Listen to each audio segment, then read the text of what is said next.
Anubis with another shiny hunting update for Pokemon Scarlet and Violet, this time talking about fixed symbol encounter Pokemon. So if you end up enjoying the video, or if it helps out in any way, don't forget to leave a like, share with your friends, and comment your thoughts down below. So that is the category of Pokemon we're talking about today. They have behavior that is distinct from regular wild Pokemon, and this has implications for shiny hunters. Also, some of them are shiny locked, but not all of them. So just like weird, random, specific Pokemon. The Squawkabilly on top of your house, they are shiny locked fixed symbols, so that just happens sometimes. If you've been trying to shiny hunt that for the memes, I'm sorry. And then we can also get more into details. All fixed symbol encounters have a shiny rate of 1 in 4,096 and are unaffected by the shiny charm and sparkling power. The glowing Terra Pokemon are a type of fixed symbol encounter. The Terra Scyther spawns with 1 shiny roll, even though I have the shiny charm. Even if you despawn the Terra Scyther, advance a day, make a sandwich, and run over to the spawn, the shiny rate is still 1 in 4,096. This demo has all regular spawns removed, and I'm running towards it with the shiny charm, sparkling power bug, and the teensy power bug. So this is big information. That if you've been trying to shiny hunt these Pokemon through this method, and you're like using sandwiches, or you got the shiny charm for it because you want the shiny Breloom, shiny Lucario, shiny Water Garchomp, it doesn't do anything to affect the odds. The fixed symbols cannot be adjusted, so keep that in mind when you're watching other people's content and guides. That information is incorrect.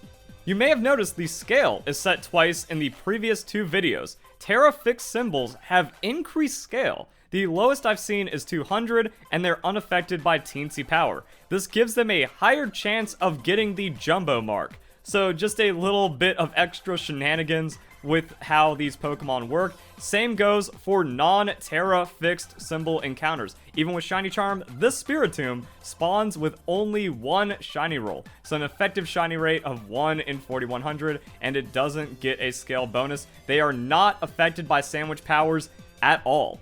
So this information is also very important because there's a lot of fixed Pokemon spawns just randomly thrown out. So if you're trying to like target a specific species because it keeps spawning in an area and you're using a sandwich power or the shiny charm for it, you are not getting anything out of it. And that's where we can go to a map of fixed encounters. So Cerebi, they have their interactive map. This I have shown for like Terra Pokemon spawns, but it's also really good for the fixed encounters. And there's a lot of fixed encounters in the game. So depending on where you've been shiny hunting and the species of Pokemon you've been going for, it might have been full odds the entire time, which could explain why you've been having a bad time shiny hunting. Oh, there's a lot of interesting ones. Like the beaches just have tons of Wiglet. So if you've been going for a shiny Wiglet by just running up and down the beaches and looking at the fixed spawn areas, you actually haven't done anything to increase the chance of getting shiny Pokemon. Greavard.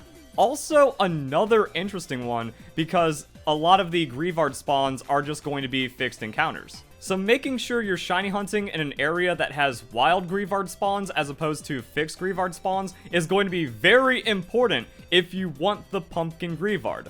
So there's just like a lot of random Pokemon that can just kind of pop up, or groups of Pokemon, and then there's rare Pokemon and these specific Terra spawns if you've been going for those shinies, because you can despawn them and respawn them and time skip. But with all the sandwich powers and the shiny charm, the odds get super low, so you think you're actually doing a pretty efficient shiny hunt. You actually haven't been. It can be confusing which Pokemon are fixed symbol encounters since they can blend in with regular Pokemon. You might guess a Pokemon is fixed symbol if a particular species is always in exactly the same spot, but that's why you just like go to a map and use the Cerebi map to find out what Pokemon are in the area, where the fixed species are, and stuff like that, and then use that to get more efficient shiny hunting. One challenge for shiny hunters is some fixed encounters are shiny locked. Some of these shiny locks change between game versions.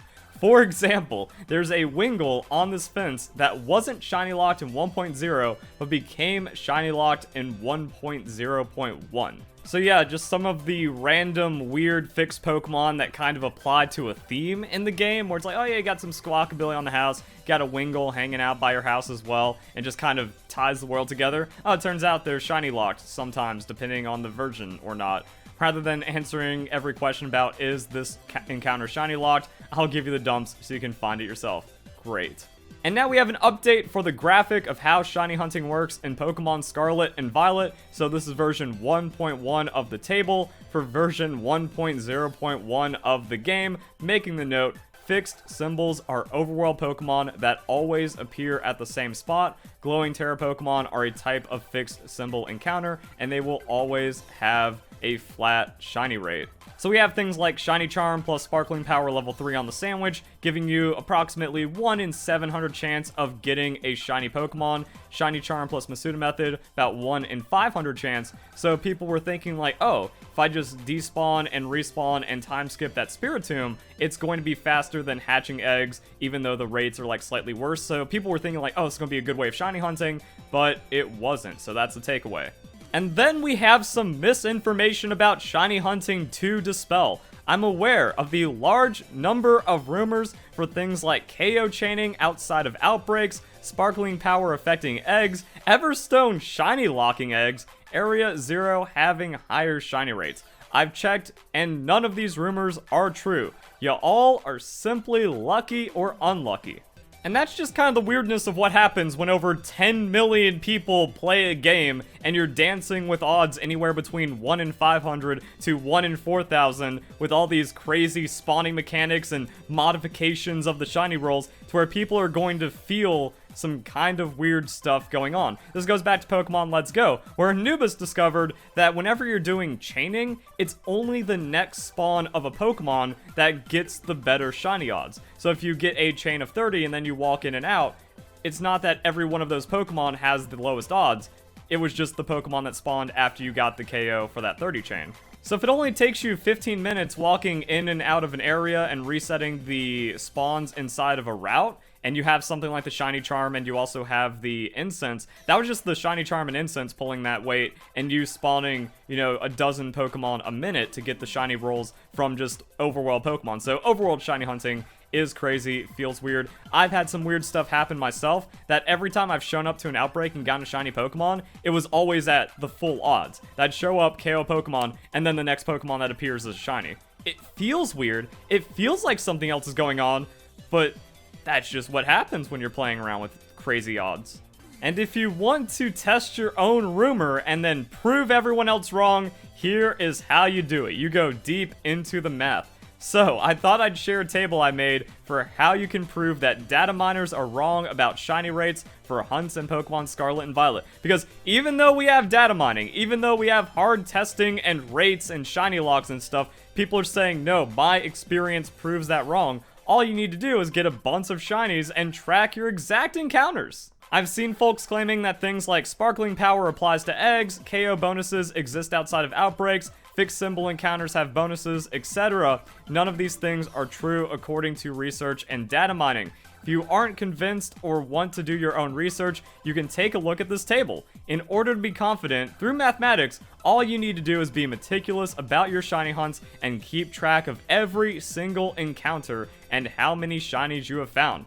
For example, if you want to prove that the Shiny Charm applied to fixed symbol encounters and be 95% confident, meaning there's a 95% chance that it's true, that it lowers the odds to 1 in 1400-ish, you would need to find 15 shinies. If it took you 63,000 encounters, then you can be confident the Shiny Charm does not apply. If it was around 20,000 encounters, then you can be confident the charm does apply. So yeah, it's not even like, but I found 3 shiny Pokemon in 3,000 encounters, therefore the shiny charm works. Nah, that's just crazy numbers. You actually need to do an incredible amount of volume and then compare it to the actual encounters. When it comes to randomness, every encounter is unique. Just because you've gone 4,000 encounters with a shiny doesn't mean you have a higher chance of getting one on the next one. Gambler's fallacy. And then more details as to how mathematics works, but if someone's saying, no, the data mining's wrong because I got 3 shinies this way and the YouTuber that I like said that this works, they're not going to listen or apply or do any actual like critical research into this, so it's just kind of like an interesting thing to keep in mind as to how the shiny hunting's going on, the rumors popping up, and then how the game actually works with these shiny rolls, fixed encounters, and other discoveries that are coming out. So guys, enjoy the video. Hope you all have a nice day. Thank you very much for watching.